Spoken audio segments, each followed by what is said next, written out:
আজ থেকে 20 বছর আগে আমাদের গ্রামের মাদ্রাসায় গেছিলেন আপনি প্রধান বক্তা হয়ে। আপনি নিজের হাতে আমার মাথায় পাগড়ি বেঁধেছিলেন, আপনি পাগড়ি বেঁধে দিয়েছিলেন।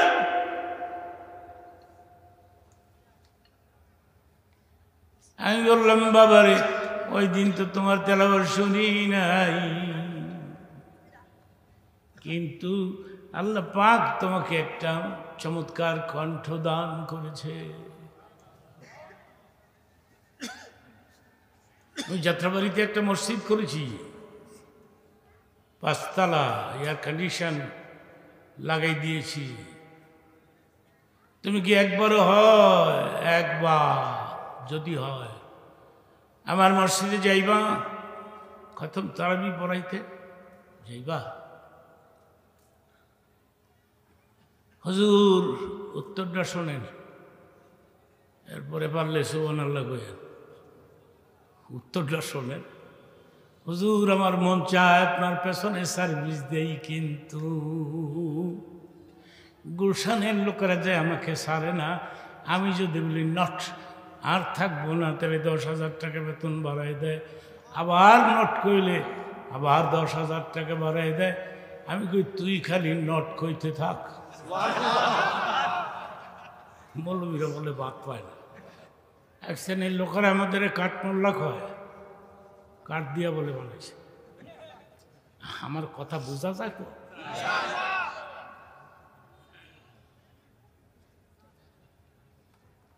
ও কাঠ দিয়া বানাইছে।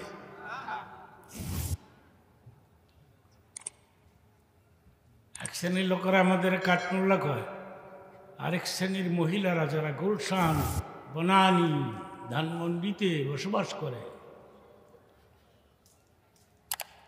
ওরা তো আমাদেরকে মানুষই মনে করে না। 2 বান্ধবীর একসাথে লেখাপড়া শেষ হয়েছে, একজনের বিয়ে হয়েছে ইংরেজি শিক্ষিত অফিসারের কাছে, আরেকজনের বিয়ে হয়েছে হুজুরের কাছে।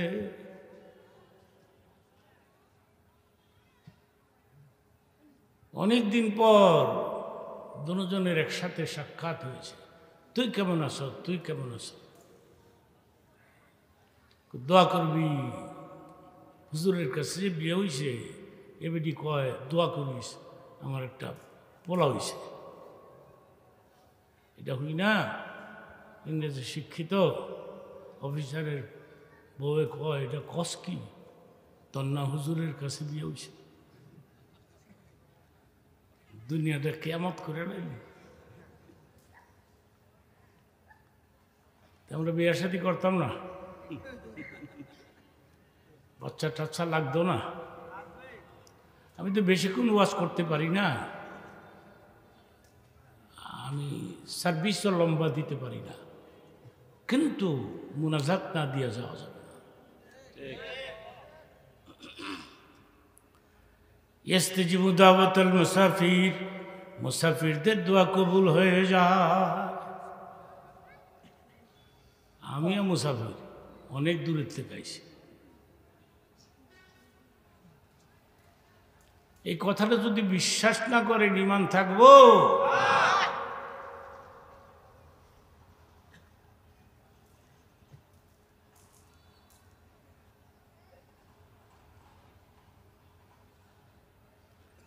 আমার দিকে নজর করে আছেন? পছন্দ হইছে? পছন্দ হইছে, পছন্দ হয়েছে কি লিখে কইলাম। আজ থেকে 20 বছর আগে বরিশাল স্টিমারে ওয়াজ করতে গেছিলাম।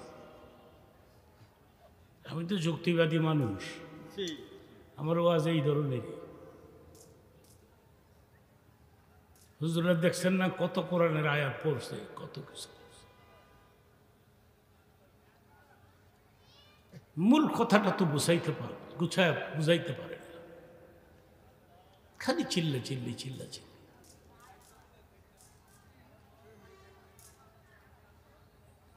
স্টিমারে গেলাম, নজর করে দেখি 15-20 জন লোক নিশান হাতে করে আসছে। আমাকে স্টিমার ঘাট থেকে ওয়েলকাম দিয়া যুক্তিবাদী জিন্দাবাদ জিন্দাবাদ এগুলি কইয়া টইয়া নিব।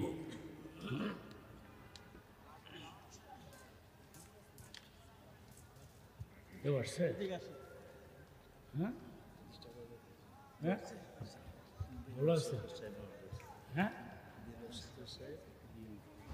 আচ্ছা আচ্ছা অসুবিধা নেই আপনি বসেন এই চেয়ারটা দাও কামিল পাস মারহাবা বলেন আপনারাও বসেন ওনার সাথে যারা আসছে স্টেজে আমার পিছনে এসে বসে কতক্ষণ দাঁড়ায় থাকবেন আমি তো আধা ঘন্টা কথা বলবো এরপরে প্রধান অতিথিকে সময় দিব তিনি কথা বলবেন এরপরে মুনাজাত হয়ে যাবে কথাটা কি বলতেছিলাম কিন্তু আমি স্টিমার থেকে নাইমা বেরোয় ওদের সামনে চলে গেছি তকবির দেয় না আমার এই জায়গায় হুজুর যুক্তিবাদী আইছে মেজাজটা কিরকম খারাপ হয় মানুষ চিনস্তাতে কিনলে গাইছে তকবির দেয় না কেন পছন্দ হয় না তখন আমি অ্যাপ নর্মাল চলতাম ইদানিং সব বক্তার এই কাটিং ধরছে আমিও ধরছি চিন্তা করে দেখছি কাটিং না ধরলে দাম দেয় না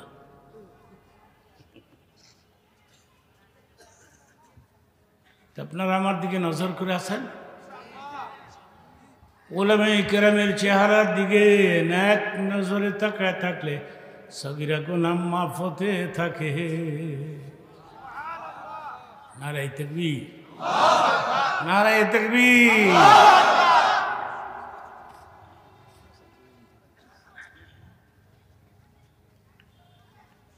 মাদ্রাসা দেখে খুশি হইলাম একটা ছেলেকে হাফেজ বানাও একটা ছেলেকে মাওলানা বানাও কোন এয়ারপোর্টে যেন আমি বসা ছিলাম তো একজন থানার ওসি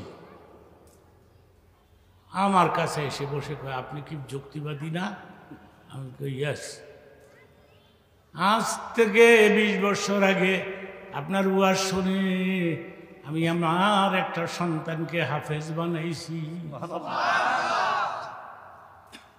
আরো জোরে কর সুবহানাল্লাহর সাথে শত্রুতা নাই তো সুবহানাল্লাহি তামলাউল মিজান অর্থটা করি এই পৃথিবীতে যারা বেশি বেশি করে সুবহানাল্লাহ পাঠ করবে কিয়ামতের ময়দানে মিজানের পাল্লায় ওদের ওজনকে ভারী করে দেওয়া হবে তামলাউ মা বাইনাস সামাই ওয়াল আরদ এটা আরো গুরুত্বপূর্ণ হাদিসের বাকি অংশ সুবহানাল্লাহ স্ট্রং এর সাথে বলতে হবে কেউ যদি পৃথিবীতে শুধু একবার সুবহানাল্লাহ বলে শুধু একবার সঙ্গে সঙ্গে গোটা দুনিয়ার ফাঁকা জায়গাটা ওই ব্যক্তির নামে নেক দিয়ে পরিপূর্ণ করে দেওয়া নারায়ে তাকবীর বয়স হয়েছে না আমার কত বলে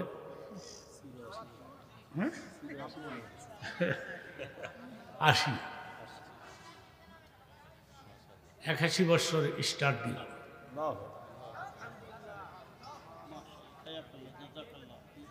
আজকে কালকে নেই আজকে কালকে স্টার্ট দিছিলাম আপনারা যখন ছাত্র এখনো ওয়াজ করি আপনি আসছেন শুনে আমি খুশি হয়েছি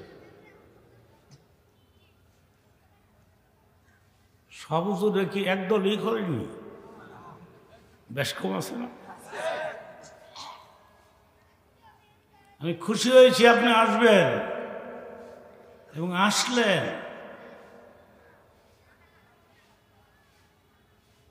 আধা ঘন্টার মধ্যে আমার বক্তব্য ক্লোজ করব কথাগুলি বুঝাবো শেষ করব এয়ারপোর্টে এক লোক থানার ওসি যুক্তিবাদী তোমার ওয়াজ শুনে আজ থেকে 20 বছর আগে আমি আমার একটা পোলারে হাফেজ বানাইছি। আপনি তো হাফেজের বাপ, এখনো কি ঘুষ খান? না, এখন খাই না। আমার ছেলে বারবার নিষেধ করেছে, বাবা তুমি না হাফেজের বাবা, তুমি ঘুষ খাইবা কেন? এতদিন ঘুষ খাইছিলাম কিন্তু বরকত হয় নাই, এখন ঘুষ খাই না কিন্তু বরকত হয়। নারাই তাকবীর।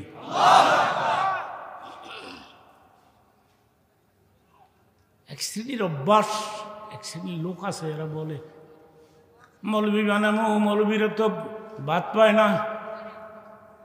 মৌলবীরা ভাত পায় না, না খায় না, পায় না, না খায় না। গুলশানের নাম শোনেন না? গুলশান তো কাছে আছে। গুলশানে একদিন গেলাম খাতমে তারাবি পড়তে, কে শুনলাম এদের হাদিয়ার পরিমাণ কি জানেন? 1.5 লক্ষ, 1,50,000 তারাবির হাদিয়া। সুবহানাল্লাহ, বাইত গিয়ে কইেন এত হাদিয়া। একেবারে পিচ্ছি যে ছোট, এটার বয়স 18 বছর। গতকালকে একটা প্রোগ্রামে আমি 5টা ছাত্রের মাথায় পাগড়ি দিয়েছি, একটা একবারই পিচ্ছি। আমি বললাম তোমারে কত দেয়? 50,000। তুমি কি হাফেজ নাকি বোগাস? বোকাস না হাফেজ? কে আপনি প্রশ্ন করেন। কপালের মধ্যে চুমা দিলাম, বাবা তুমি যদি আমার পোলা হইতা।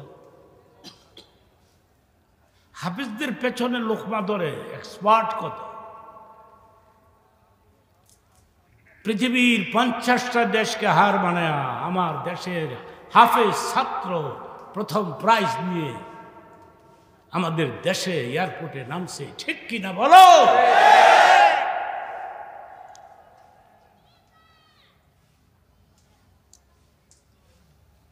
রাজনীতি করি না, বুঝি না। রাজনীতি করলে অনেক বিপদ বললাম, বিপদ নাই। রাজনীতি করি না তো, রাজনীতি জানি না। গুলশানের কথাটা বলবো?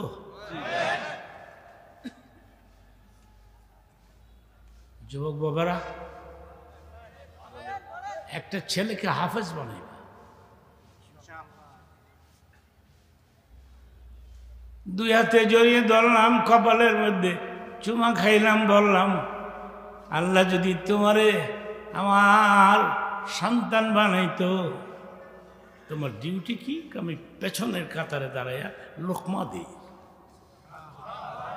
আর হুজুর এখন লোকমা দেওয়া তো এক্সপার্ট ছাড়া সম্ভব না। মনে মনে ভাবলাম খতম তারাবি পড়ে যাই। প্রথম যে 8 টাকাত পড়াইল তার কণ্ঠ এত চমৎকার, আমার ই পাগল করে বানাইছে।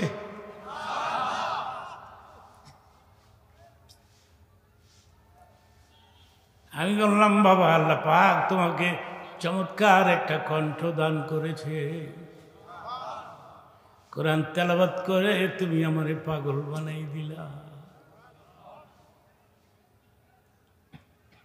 হুজুর আমাকে চেনেন না, যুক্তিবাদী হুজুর, আমি তো আপনাকে চিনি। কেমনি চিনো তুমি আমাকে? আজ থেকে 20 বছর আগে আমাদের গ্রামের মাদ্রাসায় গেছিলেন আপনি প্রধান বক্তা হয়ে, আপনি নিজের হাতে আমার মাথায় পাগড়ি বেঁধেছিলেন। আপনি পাগড়ি বেঁধে দিয়েছিলেন।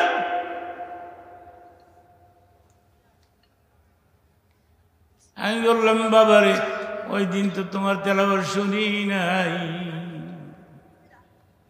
কিন্তু আল্লাহ পাক তোমাকে একটা চমৎকার কণ্ঠ দান করেছে। আমি যাত্রাবাড়িতে একটা মসজিদ করেছি, 5 তলা, এয়ার কন্ডিশন লাগাই দিয়েছি। তুমি কি একবারও হয়, একবার যদি হয় আমার মসজিদে যাইবা, খতম তারাবি পড়াইতে যাইবা? হুজুর উত্তরটা শোনেন, এরপরে পারলে সুবহানাল্লাহ কইেন। উত্তরটা শোনেন, হুজুর আমার মন চায় আপনার পেছনে সার্ভিস দেই, কিন্তু গুলশানের লোকেরা যে আমাকে ছাড়ে না। আমি যদি বলি নট, আর থাকবো না, তাহলে 10,000 টাকা বেতন বাড়াই দেয়। আবার নট কইলে আবার 10,000 টাকা বাড়াই দেয়। আমি কই তুই খালি নট কইতে থাক। মৌলবীরা বলে বাদ পায় না। পৃথিবীর কোন দেশে, এই এলাকার নাম কি? আশুলিয়া। কত লোক বসবাস করে এই দেশে।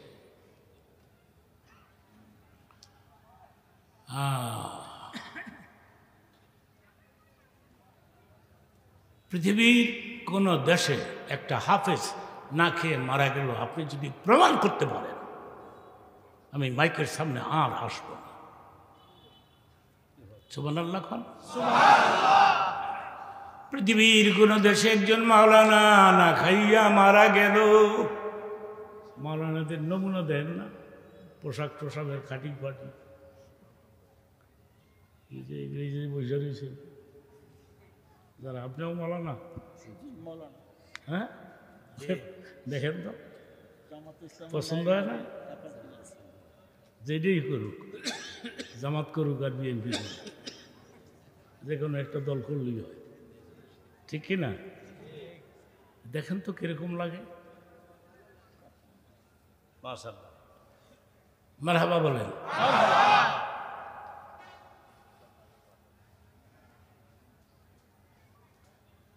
মান ক্বারা আল কুরআন ওয়া আমিলা বিমা ফিহি উলবিসা ওয়ালিদাহু তাজা ইয়াউমাল কিয়ামা। অর্থ করতেছি, শেষ হবে সুবহানাল্লাহ কইতে হইব, শেষ হোক অর্থটা।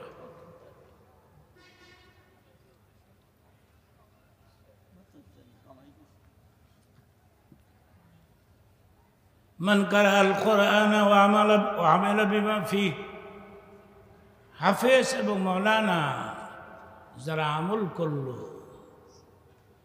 উলবিসা ওয়ালিদাহু তাজা ইয়াউমাল কিয়ামা, হাশরের ময়দানে আল্লাহ পাক নিজের হাতে হাফিজের মার মাথায়, বাবার মাথায় তাজ পরাই দিবে। নারায়ে তাকবীর।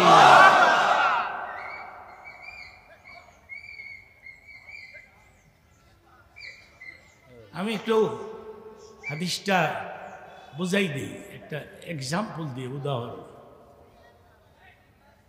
এক লোক জায়গা জমি বিক্রি করে পোলারে লেখাপড়া করেছে, পোলা এখন চাকরি পাইছে, এসপি, সুপারিনটেন্ডেন্ট অফ পুলিশ।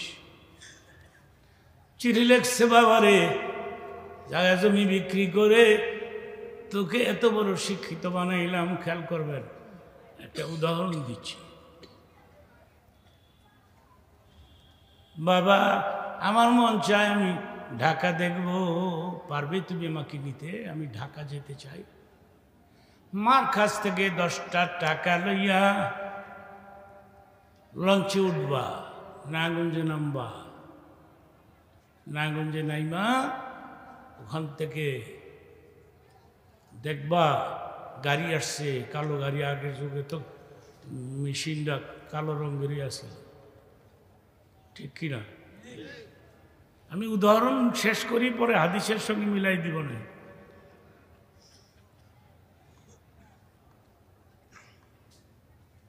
একটি পেশাব কইরা, পেশাব করতে বসে সিগারেট হাতে লিয়া, তো পেশাব পরে নিচে দিয়া পোলায় করে দিছে গাড়ি আইব, গাড়ি কালো হইব, উপরে দিয়া দোয়া উঠবো, নিচে তো পানি উঠবো।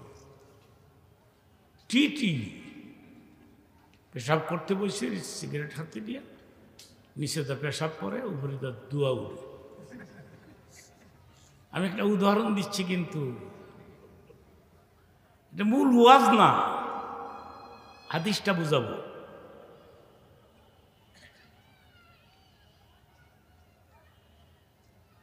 তারপরে গাড়ি আসলো, কমলাপুর চলে গেল, ড্রাইভার থাকলো, চলেন চাচা চলেন। কিন্তু রে যারা শহরে থাকে গ্রামে গিয়ে ভাল লাগে না, ঠিক কিনা? কিন্তু যারা গ্রামে থাকে শহরে গিয়া ভাল লাগে না। বাবা আমার তাড়াতাড়ি পাঠাই দে, আমার শ্বাস বন্ধ হয়ে যাবে। এসপি পার্সোনাল পেডের মধ্যে বাবার অ্যাড্রেস লেখছে, নিজে সিল দিছে, নিজের পরিচয় দিছে। বাবা এই ছোতাটা তোমাকে দিয়ে দিলাম, পকেটে যত্ন করে রাখো, রাস্তাঘাটে বিপদে পড়লে ছোতাটা শো কইর, শো কইর। তারপরে ড্রাইভারে বলছে আমার বাবারে কমলাপুর উঠাই দিয়া একটা এয়ার কন্ডিশন ফার্স্ট ক্লাস কম্পার্টমেন্টে বসাই দিয়ার। বাবা বিপদে বললে শ্রোতাটা বার করে, বিপদে বললে ড্রাইভার কমলাপুর স্টেশনে একটা দামি কম্পার্টমেন্টে উঠাই দিয়া কয় চাচা চলে গেলাম, বিপদে বললে শ্রোতা বার করে। দুই পুলিশ উঠছে, দেখে পছন্দ হয় নাই, মনে মনে ভাবছে এটা তো থার্ড ক্লাসের প্যাসেঞ্জার। এই বুড়া টিকিট আছে? কয় আমার টিকিট লাগে না। সুবহানাল্লাহ, বুড়ার পাওয়ার কত লাগে, আমার টিকিট লাগে না তো। আমার পরিচয় জানতে চাও? এই যে দেখো এটার মধ্যে আছে। তো নজর করে দেখে এসপি সুপারিনটেন্ডেন্ট পুলিশ। এক পুলিশ আর এক পুলিশের কয় কিরে খারবি না দৌড় মারবি, কোনটা করবি? হল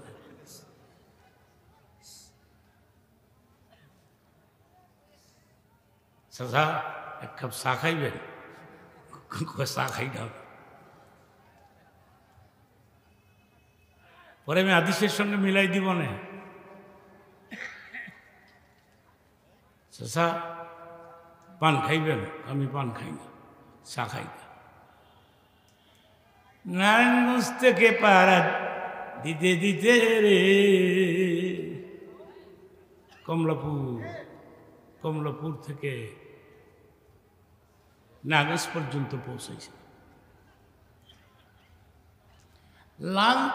লঞ্চের সারেংকে বলছে, সারেং ভাই গ্রাম সোজা, লঞ্চ থামায় নামাই দিয়েন। কিন্তু এটা কিন্তু এসপির বাবা, আপনার পোলার কাছে কমপ্লেন দিয়েন না, তাহলে তো চাকরি ঠিক তো না, চাকরি ঠিকবে না তো। গ্রাম সোজা নামাই দিয়ে এসপির বাবা। মরনা প্রশ্ন আসতে পারে, মরনা যুক্তিবাদী। পুলিশ চিনল এসপির বাবারে ছোটা দেখিয়া, কিন্তু রে আমি যে হাফিজের মা, হাফিজের বাপ, ফেরেশতারা কোন চিহ্ন দেখে বুঝতে পারবে? আল্লাহ পাক নিজের হাতে হাফিজের মা আর হাফিজের বাবার মাথায় তাজ পরাই দিবে, আর এই তাজটা দুনিয়ার সূর্যের চাইতে কয়েক হাজার গুণ বেশি আলো হবে। ফেরেশতারা যখনই দেখবে মনে করবে এটা হাফিজের মা, এটা হাফিজের বাপ, ওয়েলকাম ওয়েলকাম, চলেন জান্নাতে পৌঁছে।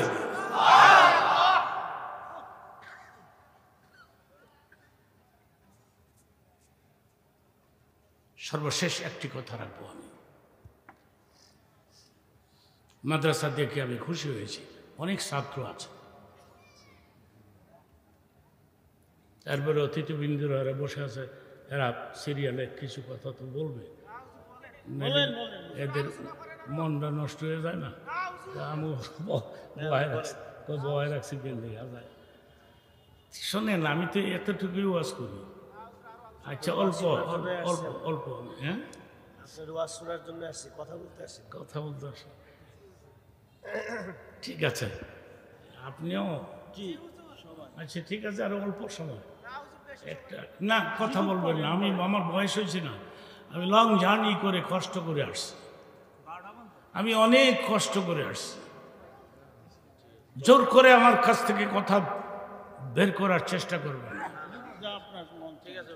আমি যদ্দূর পারি বলতে থাকবো। আলহামদুলিল্লাহ। আমার দুই ছেলে, এক ছেলে আমেরিকাতে আছে, ফ্যামিলির সুদ্ধা, আমার টাকা পয়সা দেয় না, পরে উল্টা আমার কাছ থেকে আরো লয়ে যায়। কি অবস্থা, কি অবস্থা, কি টিস্যুটা কই?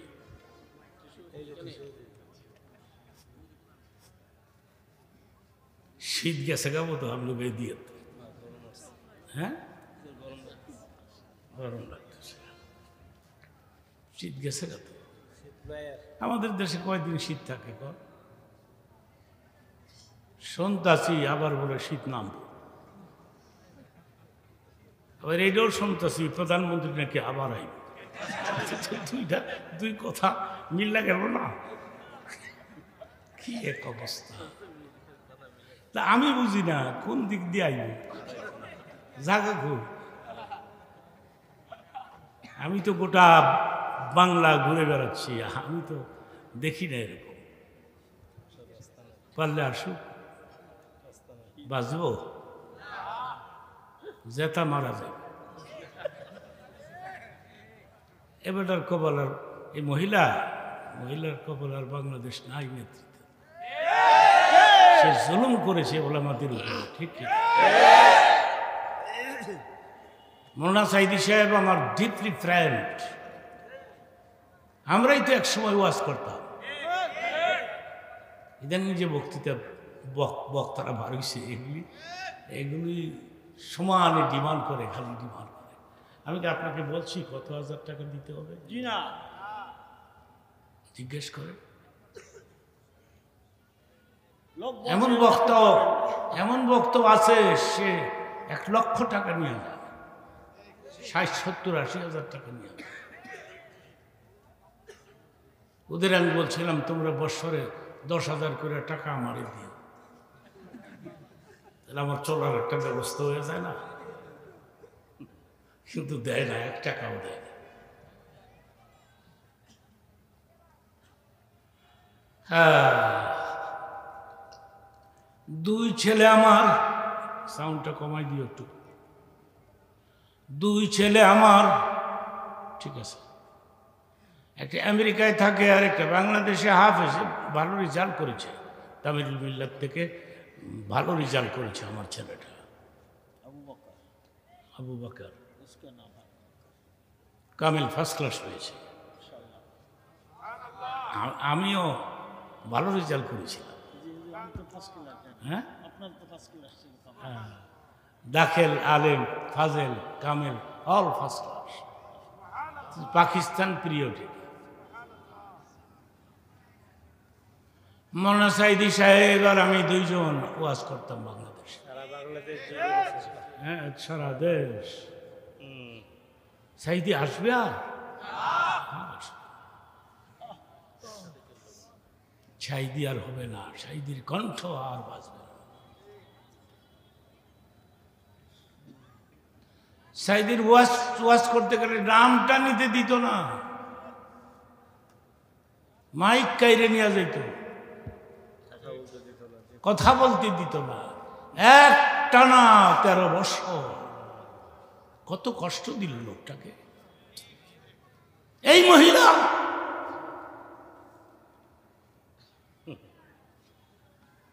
গজবটা তোর এমনি আসে না। এরপরে আপনারা এই মহিলাকে জায়গা দিবেন? সুযোগ নাই। আমি আমার ছেলেকে বলেছি, মরনা আবু বকর, আমি যদি মরে যাই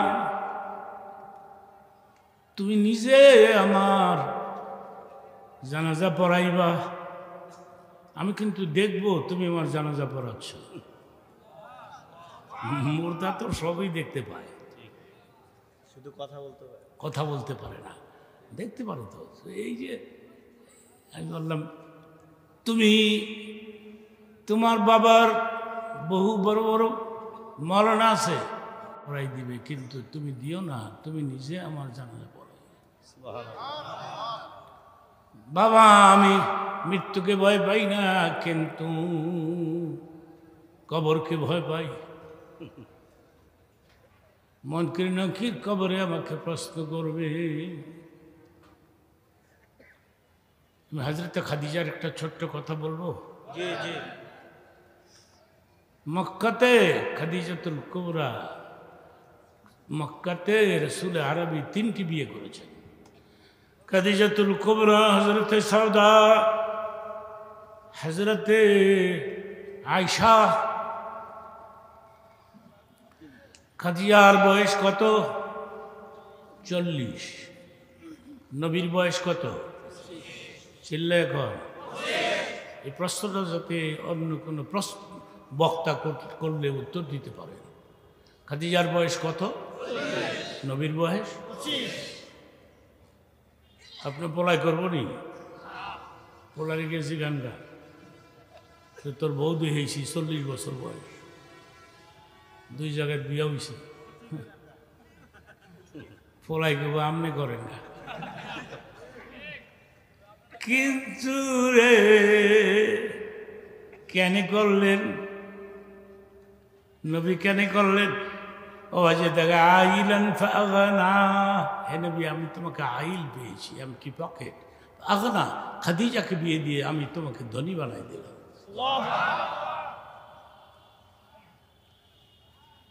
তারপরে কি হলো কথাটা বলে ফেলি। খাদিজার সাথে রাসূলের ফ্যামিলি লাইফ 25 বছর। এই 25 বছরে সেকেন্ড ম্যারেজ তিনি করেন নাই। একদিন খাদিজা বলতেছিলেন, নবী গো আমি আপনাকে একটু বিয়ে করাই দিই, আমার বয়সে তো ধরে না, আপনার খেদমত করতো। নবীর উত্তরটা শোনেন। নবী বলছেন, খাদিজা আপনি এই কথাটা বলতে পারলেন? আমি কি বলছি আমার আরেকটা বউ লাগবে? আমি তো বলি নাই। কিন্তু রে এই 25 বছরে আমি কোনো ডিমান্ড করি নাই। খাদিজার লক্ষ লক্ষ টাকা 2 হাতে বিয়ে করেছে। জীবনে কোনোদিন চোখ লাল করে নাই, মুখটা মলিন করে নাই। সেই জন্য খাদিজাকে নবী ভুলতে পারতেন না। নবীর ইন্তেকালের দিন হযরত খাদিজা বলেছিলেন যে নবী গো আমি 25 বছরে কোনো ডিমান্ড করি নাই, আজকে একটা ডিমান্ড করতে চাই, আপনি কি পারবেন আমার ডিমান্ড রক্ষা করতে? নেই বলেন, বলেন তো দেখি চেষ্টা করে। আমি মরে গেলে আপনার গায়ের ব্যবহারের চাদর দিয়া কাফন পরাইয়া, সুবহানাল্লাহ, কি চাওয়া চাই? নতুন চাদর কিনা দিবেন না, যেই চাদরটা আপনি ব্যবহার করলেন ওইটা দিয়ে আমার কাফন পরাইয়া মৃতদেহকে আবৃত করে আমার কবর করে, এটা একটা আবদার রইল। সেকেন্ড আবদার হলো, আমি মুনকির নাকিরকে ভয় পাই। মুনকির আসবে, প্রশ্ন করবে, আমার কবরে ওই সময় আপনি আমার মাথার পাশে দাঁড়ায় থাকবেন। হযরত ফাতেমার বয়স ছিল মাত্র 7.5 বছর। বাবার গায়ের চাদরের আঁচল ধরে কবরস্থানে চলে গেছে। মার কবর শেষ হয়ে গেছে। তখন ফাতেমা একটা প্রশ্ন করেছিলেন, বাবা গো, এখন তুমি এখানে দাঁড়ায় আছো কেন? কবর তো শেষ হয়ে গেছে। আমার মা এখন কোথায়? উত্তরটা শোনেন, পারলে সুবহানাল্লাহ কইয়া। নবী উত্তর দিলেন, তোমার মা হযরতে আসিয়া হযরতে রহিমার মাঝখানে বসে আছে। নারায়ে তাকবীর। এটা কেন দাঁড়িয়ে আছো বাবা? চলো ঘরে চলে যাই। কিন্তু রে, তোর মার সাথে আমার একটা ওয়াদা ছিল, মনকির আসবে, নাকির আসবে, মনকির নকির প্রশ্ন করবে। আল্লাহ পাক বলতেন, জিবরিল রে, প্রথম সালামটা আমার নবীরে দিও, সেকেন্ড নাম্বার সালামটা খাদিজাতুল কুবরাকে দিয়ে দিও। মনকির নকির এখনো আসেনি মা, আমি সেই জন্য একটু অপেক্ষা করতেছি তোর মার কবরের মাথার পাশে। মনকির নকির আসে নাই। ঠিক তখনই আল্লাহ বললেন, জিবরাইল রে, যাও, এখনই যাও, গিয়া নবীরে বলে দাও মনকির নকির আসবে না। মনকির নকিরকে নিষেধ করে দিয়েছি, মনকির নকিরের প্রশ্নের উত্তর আমি দিয়ে দিয়েছি। নবীরে যাইতে কও, ঘরে ফাতেমারে নিয়ে যাইতে কও।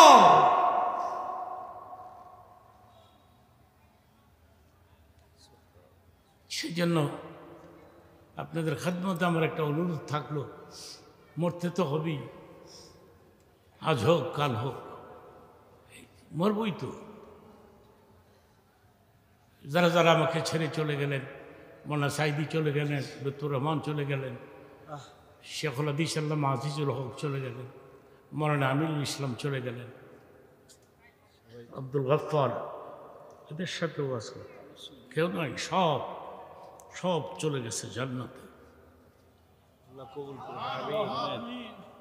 এরা জান্নাতে যাবে না, কে যাবে?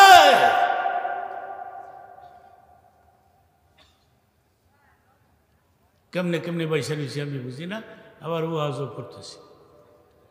এই জন্য বেশি ওয়াজ করতে পারি না, অল্প সময় করি। সর্বশেষ আবদার যেটা হলো, মাদ্রাসাটাকে আপনার দেখে রাখেন, যদিও প্রাইভেট হোক আর যেটাই হোক, এটাকে দেখে রাখবেন। আর মাদ্রাসায় একটা ছেলেকে দিয়ে হাফিজের বাপ হবেন, হাফিজের মা হবে।